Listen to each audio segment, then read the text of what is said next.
gofta madana gako ya enchine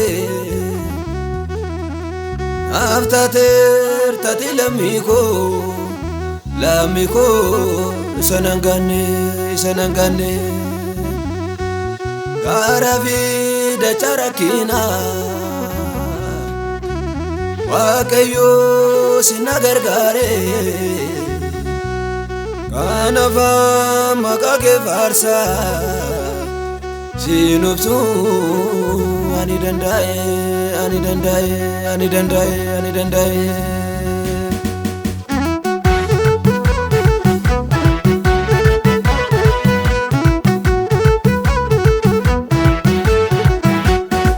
ya gofta madana gako ya enjinde naftatir tatilamiko isanangane karafi dacharakina wakayo sinagargare kanafa makake farsa sinubsu ani dandae karafi dacharakina wakayo sinagargare kanafa makake farsa sinubsu ani dandae kanafa makake farsa sinubsu ani dandae kanafa makake farsa sinubsu ani dandae kanafa makake farsa sinubsu ani dandae kanafa makake farsa sinubsu ani dandae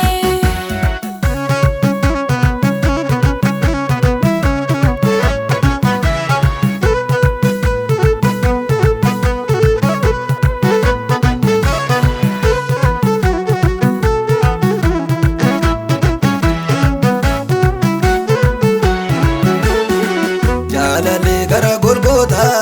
miltoko lava ona na gargareera maqanke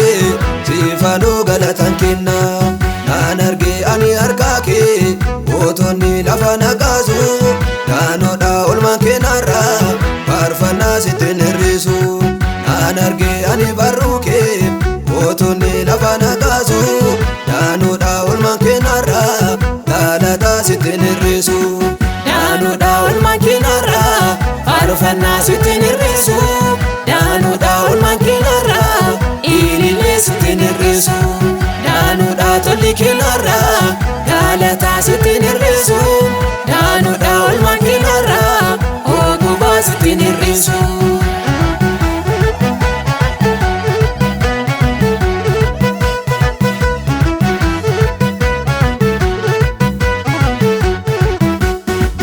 malako uma wallale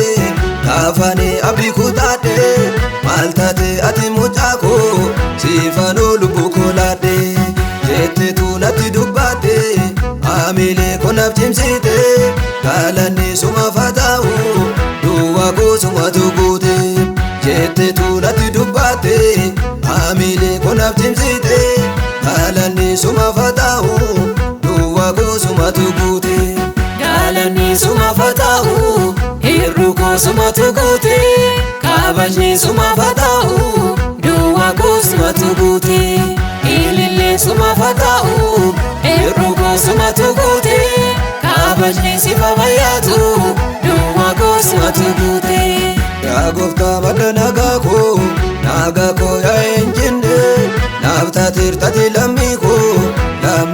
isanangane karafi dacharakina wakayo sinagargare kanafa makake farsa sinubsu ani dandae karafi dacharakina wakayo sinagargare kanafa makake farsa sinubsu ani dandae kanafa makake farsa sinubsu ani dandae kanafa makake farsa sinubsu ani dandae kanafa makake farsa sinubsu ani dandae kanafa makake farsa sinubsu ani dandae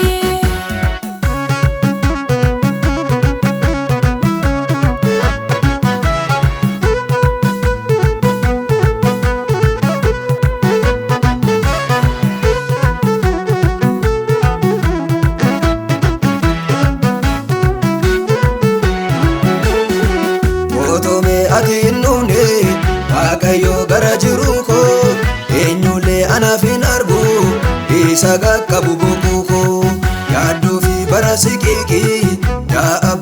dabarsa